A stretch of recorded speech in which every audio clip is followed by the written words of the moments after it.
はい、おはようございます。おはようございます。大変ご無沙汰しております。はい。ダイエット中の昼間でございます。ダイエット中。ダイエット中なんです。これでも、はい。はい。今日はですね、とってもいい話をまたしたいと思います。お願いします。自画自賛。題名は初心者必見、盆栽の価値と買い方入門。はい。今一生懸命思い出しながら、はい、やってます。盆栽は、買う人といろんな始める人ってやり方があると思うんですけど、例えばここに来る人とかっていうのは、盆栽やりたいなと思ってプラッと来て、で、これ可愛いとか、これ形がいいなとかっていうんで、値段もそこそこ安いから買おうというケースが結構多いと思うんですけど、中には、盆栽見て、なんでこんなに高いんだろう、なんでよ、これ3万円も5万円もしてって。だけど、それってその盆栽の本当の価値とか見方っていうのが分かってないから、なんで高いのかが分からないということがあって、今日はその盆栽の価値の話ですね。その見方の話と、それから買い方の話ですね。これも大事な話なんで、ここら辺をですね、簡潔に、これだコメントで、昼間さん簡潔に喋れってありましたけど、簡潔にですね、今日は説明したいと思いますんで、よろしくお願いします。はい、よろしくお願いします。はい。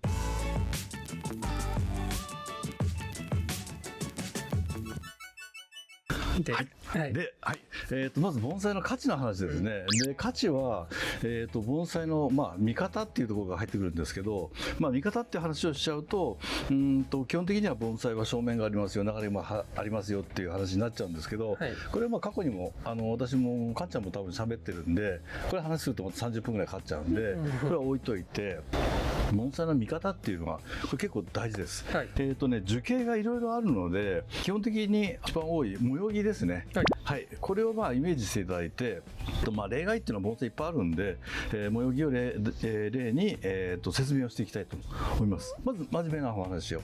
先に、ちょっとさっき言い忘れたんですけど、多分、この辺の話って、本とかにないケースもたくさんあります。市販品。本屋さんでは買えない話を、この盆栽球ならでは、それもタダで。簡潔に喋んなきゃいけないっていう、この難しい話です。はい。はい。はい。ということで言いたいと思います。僕は簡潔に整理しますね。整理しましょう。価値の話、見方の話と買い方の話。で、価値の話、先に簡潔に整理すると、樹形の話と、それから古さの話と、破傷の話。1、2、3ときます。で、買い方の話は、まずどこを見るかっていう見方。買うときですよね。どう見るか。それから将来性を見て買いましょうっていう話と、これの価格ってどうなのっていう話と、あと盆栽園さんに迷惑をかけないいい買い方。こんな話で、やっていきたいと思います。一番整理されましてね。こっち3つ、こっち4つあって。はい。で、まず1番目の樹形の話ですね。価値の中の樹形の話の、丸1の樹形の話の中で、5つ、さらに分かれていきます。いいですか？難しいですね。難しいですよ。これちょっとこう書いた方がいいですよ、本当はね。これ一応出しておきます。まず樹形の話は、基本からいくと、粘り、立ち上がり、それから苔順、幹模様、枝作り、枝配り。はい。という5つになります。これ樹形の話ですね。で、これが分かってないと、なんでっていう話、なんでそれ価値が高いのか、木の選び方も分かんないしっていう大事な基本の話ですね。で、粘りっていうのは、まずこれがちょっと代表選手で持ってきたんですけど、大地をぐっとこう掴むような、よくね、鶏の足みたいなイメージをよく言われるんですけどね、大地をぐっと掴むような粘りで、四方八方にこういう根があるのがいいですよって言われてるのが、これは八方粘りっていうんですけど、粘りが非常に重要ですと。ただし、これもね、もしかしたら新事実かもしれないですけど、心拍は粘りは気にしなくていいって言われてます。なんか聞いたことあります。そんな平地に入ってるもんじゃないし、岩場なんかからこう片根っていうかね、根がスーッと伸びていって片方だけしかないとかっていうのがあるんで、心拍の場合は例外で粘りは特に気にしなくていいよというふうに言われてます。今片根の話をしたんですけど、引き根っていう言葉があって、大地があって、でこう例えば車間の木が、こうありますね。であった時に引き根っていうのはここのことを言うんですよ。引き根ってこれ、で盆栽は引き根が大事だって言われてます。今度立ち上がりなんですね。立ち上がりっていうのは、粘りから幹にかかるところにイメージで言うとこう富士山の裾野のような立ち上がりっていう、根から幹に向かってこうスーッとこう斜めに、でここってさっき書き忘れたんですけど、ここにこう幹があって、例えば、取り木をした時にこう出るわけですね、根が。で八方粘りですよってさっき話をして、でここはズドーンとこういっちゃうわけですよ。結構取り木なんかして根が出ると、こういう根の出方をするんですけど、これが立ち上がりっていうのはここがこういう風になってる。これは立ち上がりって言うんですよね。これがいいよ。立ち上がってすぐの1曲ぐらいまでを、立ち上がりって私は言ってもいいと思ってるんですけど、立ち上がってすぐのところにこう曲がある。こう変化がすぐグッとこっち行ってますよね。この短い距離でグッと行ってる。なるほど。で特に商品盆栽の場合はできるだけ低い位置にその1曲があるようにと言われてるんで、これの場合はちょっと根がね、何箇所か出てないかもしれないんですけど、立ち上がりがいいねっていうのは、これの一つの特徴かなというところですね。これカエデですね。はい。はい。シルエットですかね。そうですね。これ立ち上がりがよく見えるようなところを正面にするっていう考えとか。それもありますね。できるんですね。そう見方としてね、粘りがいいとか立ち上がりいいところとかねいうところが出てくると思いますね。で、立ち上がりの後に今度はね苔順っていうのがあります。3つ目。はい。苔順というのはこれはね一つの代表選手で、下から上に向かってだんだん細くなってる。これ非常に分かりやすいかなと思って、この辺が分かりやすいですかね。なるほど。こっからすごいんですよ。これはもう本当に苔順がいい木なんです。この木は、何がいいって言ったら苔順。下から上になかなかねこんな本当苔てるやつって少なくて、これは、だんだん下から上に向かっていって細くなっていくよって、苔順がいいよと。例えばあれですよね、こういうところが枝いっぱい出てきちゃうとここがポコって膨れちゃうから、そうですね。そうすると苔順が悪くなっちゃう。もうその通り、おっしゃる通り。石井さんよく言ってましたね。石井盆栽の寺澤さん。おっしゃる通りです。おっしゃる通り。あれいいですね。おっしゃる通りですっていう感じですね。だからそうこういうとこは枝一本だからいいんですけど、こういうところに集中して、これなんか気をつけないとね、太りがちですからね。なるほど。集中枝をちょっと減らさなきゃいけないなって課題がこれですけどね。そういうふうにだんだんこけていくというのがいいというふうに言われています。それからね幹模様ですね。で幹模様はさっきの代表選手でいうとこれでいいかな。これは幹模様ってもうバラバラなんで、個体差がいっぱいあっていいんで、もうこれもある程度直感でいいんですけど、昔言ったと思うんですけど、模様木の場合は下の方ができるだけ大きい曲がりがあって、上に行くにつれてだんだん細くなっていくと、曲がりが同じ右左が同じとか、平べったいんで前後左右にやるとか、ちょっと変化があった方がいい。変化があってできるだけ下に例えば大きい曲がりがあって、上に行くほど小さい曲がりがあった方がいいよというような感じですかね、幹模様で。それの中で我々よく言葉で言うバカっていうまっすぐなところがないとか、単調にいかないっていうところですね。繰り返しですけどね、そこが重要なところかなというふうに思います。で樹形選びの中でもかなり大事なところになってきます、幹模様ですね。それからね枝配りっていうやつで1個持ってきたのがこれですね。これ五葉松なんですけど、これは枝配りとかね、枝棚とか、枝組とか葉組かっていうようないろんな言い方するんですけど、要は葉っぱの固まったところがポンポンポンといい位置にバランスよくできてるよというところですね。こう上から見ても全体に葉があって、これはね我々一番注意しなきゃいけないのは、枝配りっていうのが同じところにこうポンポンってこう置かない、やっぱりこう段差をつける、あるいはこっちが長かったらこっち短くするとかっていうふうに、アンバランスのねバランスって私よく言うんですけど、そういうふうに枝を配置していくと、バランスよく配置していくと、こうちょっとねずらしたようにこう配置していくようなイメージなんですけどね、そういうのが大事になってくるよっていうのが基本的な、お話になります。はい。今のが樹形の話。樹形。価値の中の樹形の話。丸1樹形。はい。で丸2が今度古さ。古さ。はい。古さになります。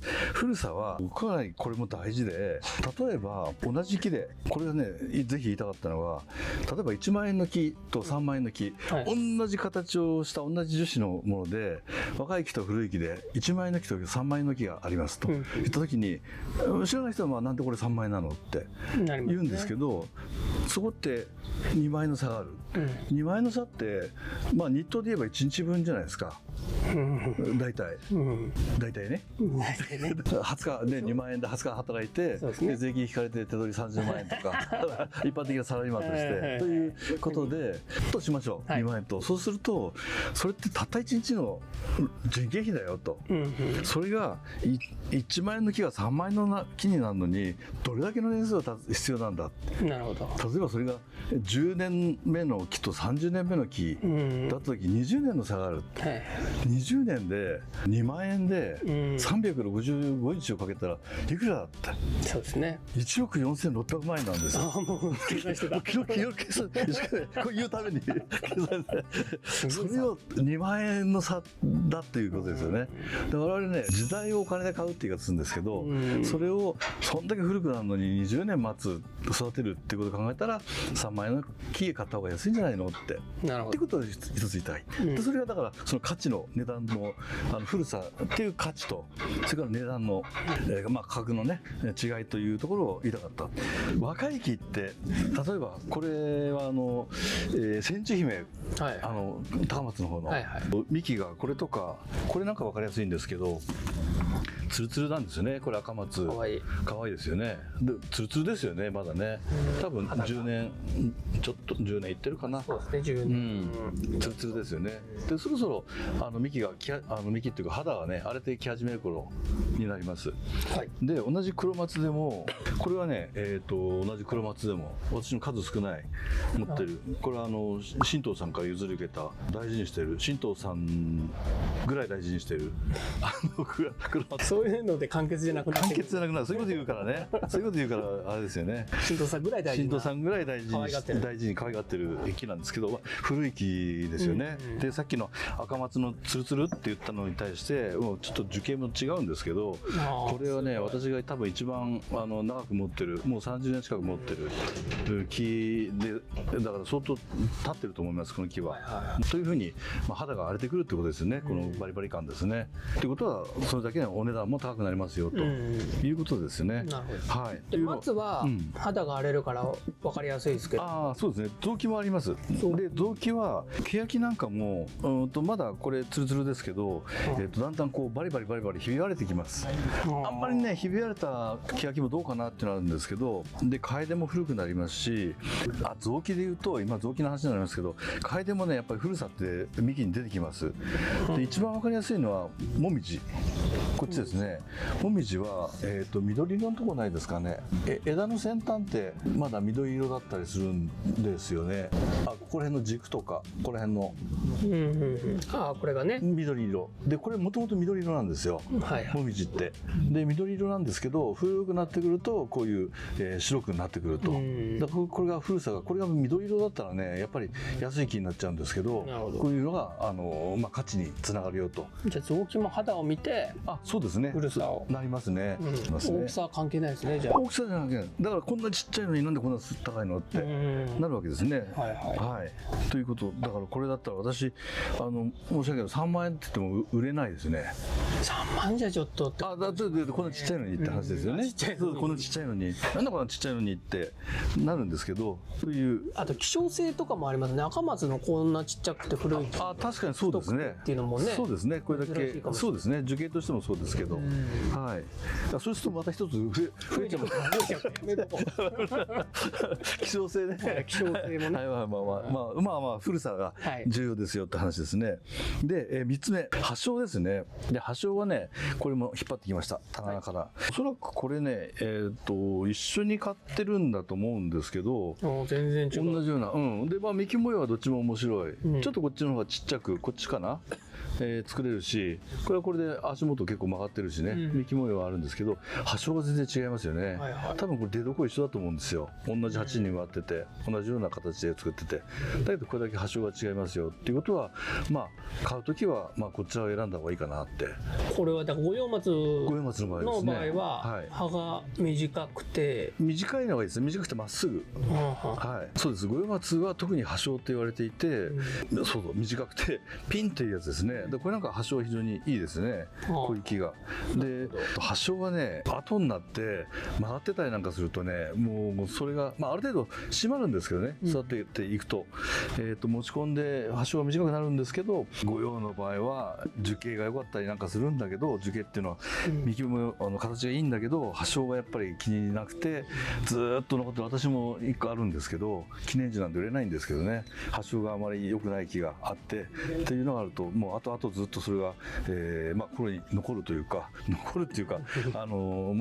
嫌なところがずっと残っちゃうんで、直しようがないってことですよね。そうですね、直しようがないんで、特に五葉松は発症ですよ、赤松も黒松も発症って、これさっきの黒松の中でも変わったこういう千字丸とか、寸章黒松みたいに太くて短い発症のものもありますし、赤松も実際にはですね目切りをしなくて済むような発症の短い赤松あります。長野の方に行くとそれあるんですけど、こういう発症っていうのはあるよという話ですね。心拍も発症で、今人気なのは糸魚川って言われてますけど、糸魚川も何の話ですか？今心拍、ごめんなさい、心拍の発症は、糸魚川がいいよって言われてて、糸魚川の葉っていうのは、短くてこんもりできる、それからね割とこうみんな上を向くんで作りやすいって言われてるんですね、人気の発症ですね。他にも発症はいろんなところで違いがある。あります。で紀州っていうのも結構ありますし、紀州も結構詰まってできるんでねいいですし、で最近は山鳥の心拍が非常に貴重だということで、ほとんどはもう接ぎ木が結構多いんですね。で私も接ぎ木用に買ってる心拍もあります。発症がひどいですけどシャリがよくって山木で継ぐように、これ持ってくると時間かかりますよね。大丈夫です。持ってこなくていらないですね。絶対長くなる。長くなりますね。もうだいぶ長いですよね。発症っていうのは人気種があると。そうですね。その人気種は高価になりますよと。そうですね。例えば糸魚川の発症がいいからって言って、枝継ぎをしていって発症を変えた場合は、その分値段乗っかるしみたいな。そうですね。衣替えしたやつですね。っていうことですね。で1個気をつけなきゃいけないの。1個。図書にねついてるのも結構あります。ありますね。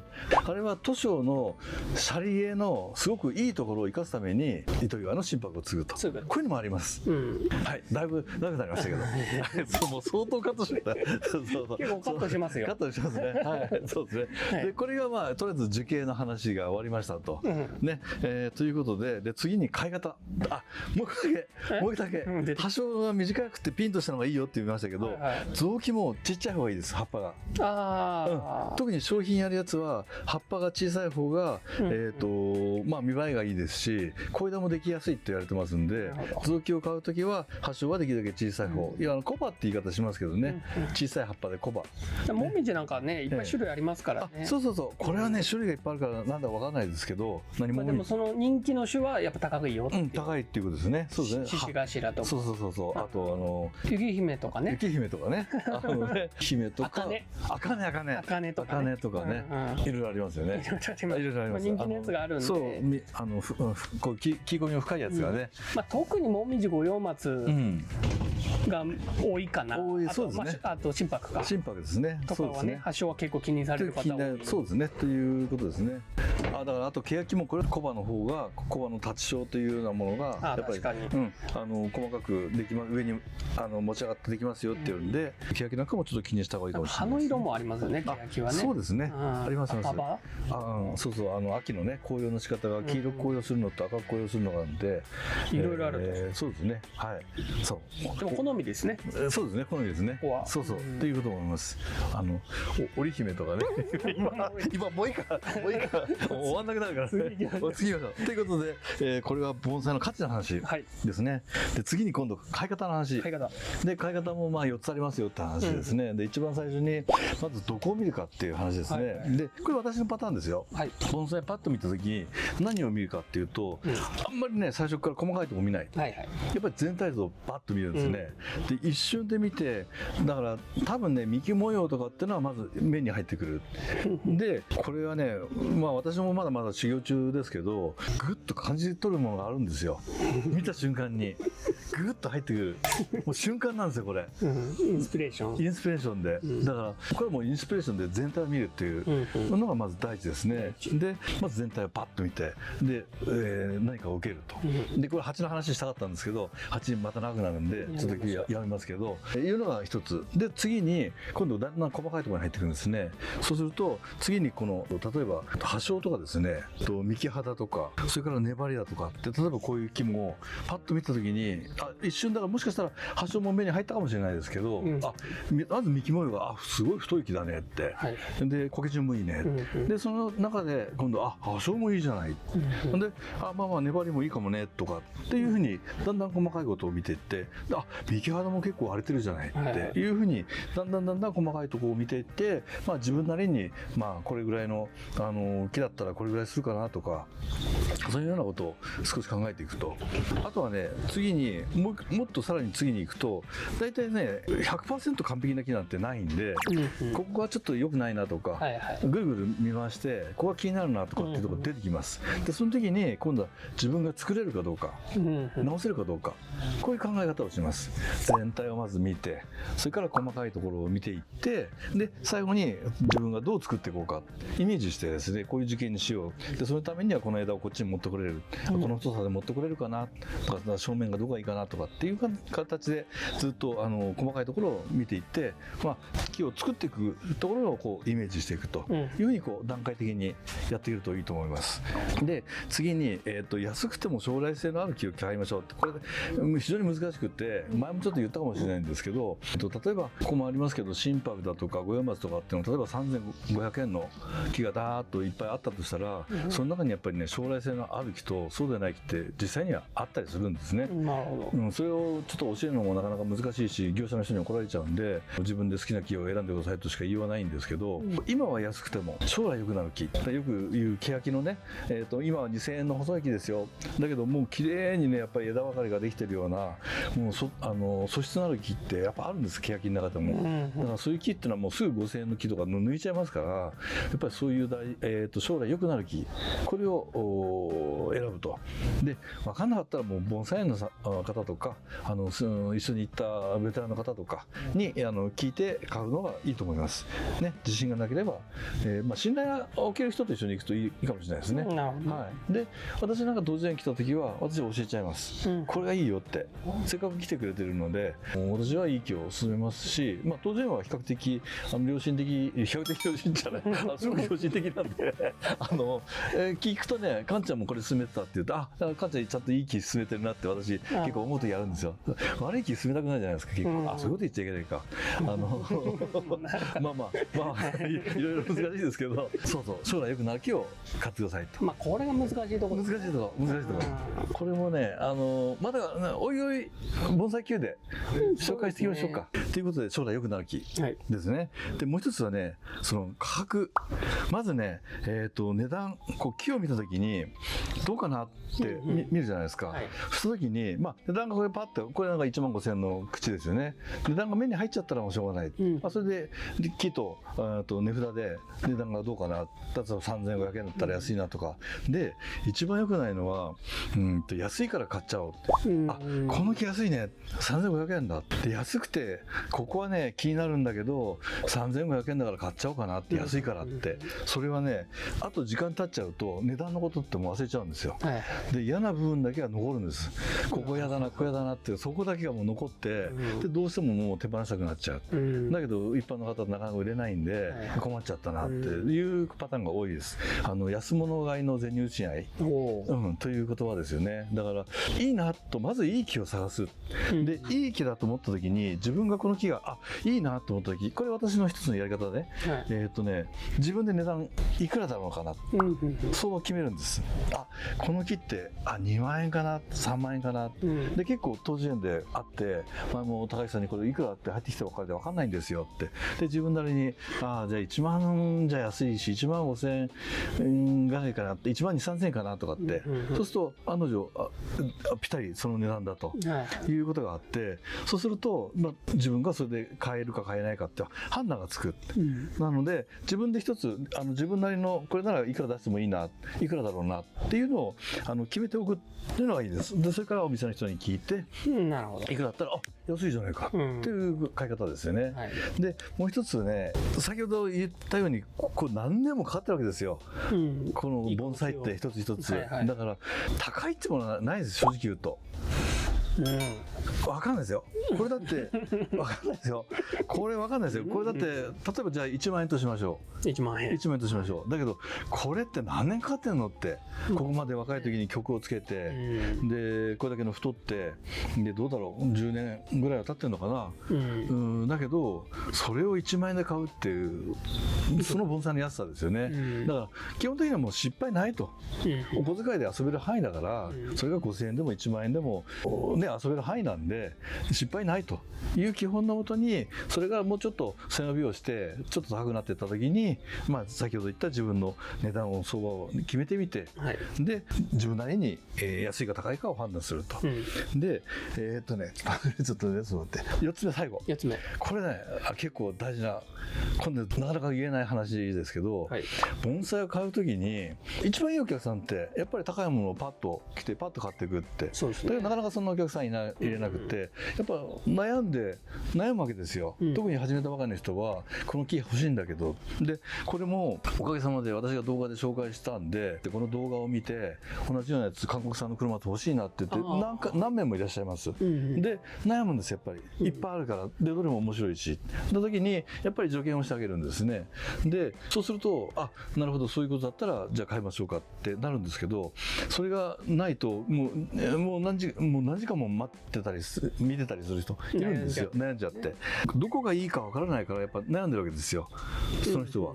この木のじゃあ根系がいいのか、どこがいいのか、だからもう聞いた方がいいです、誰かに、お店の人とか。ここだったら私に言えば私なりに答えるんで、それも2つあって、本当に分かんなくて悩んでる場合と、値引きをしてもらいたくて悩んでる人もいるんですよ。悩んでるふりをする人、これね、私昔よくやった、悪いタイプよくやった、だからあえて言いたいんです。悪い客だったんですよ。でもっと悪いのは、ここに枝があったらなとか、この木大丈夫ですかこれって一応つけて、でもね、いますよね、値引きをしてもらうために。それもプロ分かって値段つけてるから、それだったらもう素直に負けてくれって言ってください。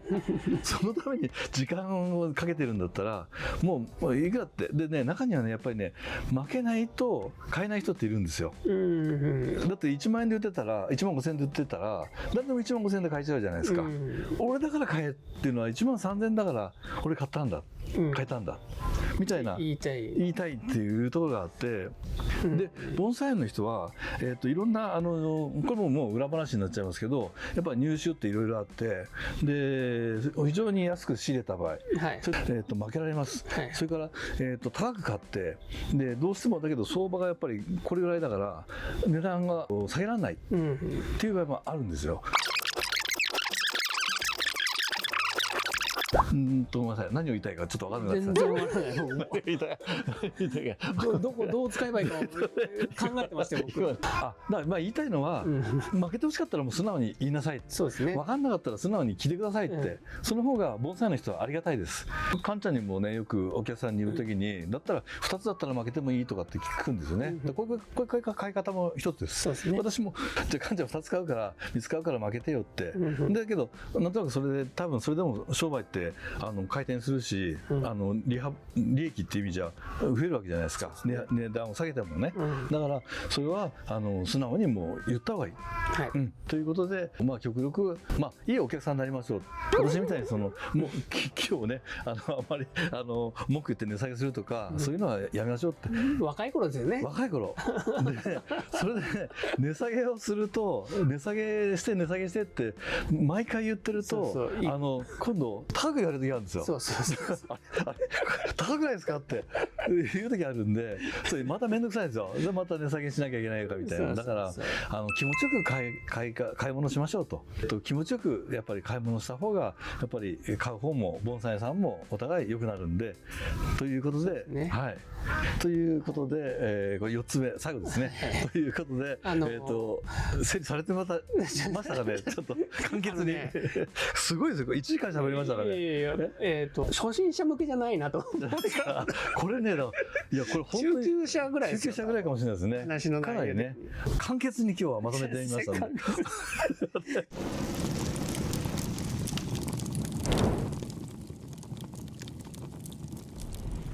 ちょっとまとめません。盆栽の価値っていうのは何でしたっけ？樹形と、それから古さ、それからね、葉生ですね。葉生。はい。これで盆栽の価値。盆栽の価値がきます。だからそれで高いのもあるし、安いのもあるよと。わかりました。で、こっちはこの買い方の話で、まずどこをどう見るのか、まあ全体見た方がいいよっていう話。それから、それはこっちですね。価値を踏まえて全体を見る。ってことですね。そうですね。そうそう。この価値を知ってどう見るかですね。特に細かいところを見るときは、その細かいところを知ってないと、こっちを知らないとこっちもできないっていうことですよね。一つ目がどう見るのか、全体見ましょうねって話と、それから将来良くなる木を買いましょうねって、それからその価格っていうのは適正かどうかっていうのは、まあ自分である程度判断して値段を聞いたらいいんじゃないでしょうかということと、買うときは気持ちよく買いましょうということですね。というこれを簡潔に今こういうふうに多分表になってると思うんですけど、でもその初心者向けだと、この盆栽の価値を聞いても分かんない。聞いても分かんない。だって誰から聞いても。今この樹形の盆栽の価値の話の価値判断がまだできない人が初心者だと。なるほど。そしたらね、やっぱり盆栽園にいっぱい行って、自分なりの今勉強した価値と、それから値段の相場っていうのをすり合わせをした方がいいと思いますね。なるほどね。それはね、私もよくやってます。で、特にフェスとかで売るじゃないですか、お祭りで。その時に今の相場って分かんなかったりするんですよ。だから値段のね、相場も結構変わります。昔はこれが高かったけど今これ落ちちゃったねとか、今これが上がってるねとかって、そういうやっぱりその盆栽の価値と値段っていうのがやっぱりこうマッチするっていうのがね、やっぱり大事だと思うんで、そこら辺は付き合わせするのが重要かなと。それで自分の中のこれを見た時にいくらぐらいかなっていうのを想像できるようになってくると、私も分かんないですよ。もう10万超えちゃうと、それが40万の木か50万の木なんて分かんないじゃないですか。希少性が高くなってる、高ければ高いほど欲しい人は欲しいし、欲しくない人は欲しくないみたいな感じになってくるから、いいねっていうところもありますよね。そうですね。特に1億円の木とか。そう言われてもね、9000万円なら買うけどみたいな、そんなことできないじゃないですか。1億円の木9000万でも買えますよね。買えるか。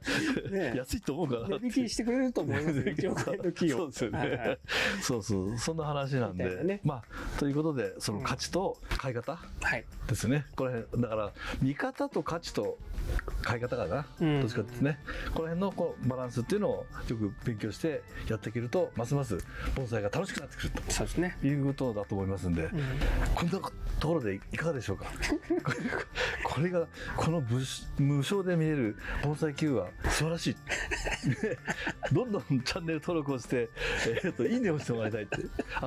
視聴回数増えるのが、私のすごくやる気、喜び、それが唯一の喜びなんで、ぜひいっぱい、でも今回のやつって多分何度でも見れると思うんで、何回も見直してもらって、ちょっと必ず1人3回までは絶対見るように、頑張って分かりやすいように編集してみます。よろしくお願いします。はい、ということで長時間にわたって盆栽の価値と買い方ですね。はい、お話ししてきました。はい、どうもありがとうございました。もう疲れてきちゃった。ありがとうございました。11月14日、大宮のパレスホテルにて、大宮盆栽100周年の記念式典が開催されます。当日、私も盆栽のパフォーマンスを行ったり、豪華抽選会も開催されます。さらに大宮駅構内や氷川神社、金塚公園にても、盆栽のイベントが同時に開催され、大宮の街全体が盆栽で賑わいます。ぜひ皆様、この機会に盆栽の街大宮にお越しください。詳しくは概要欄をご覧ください。お待ちしております。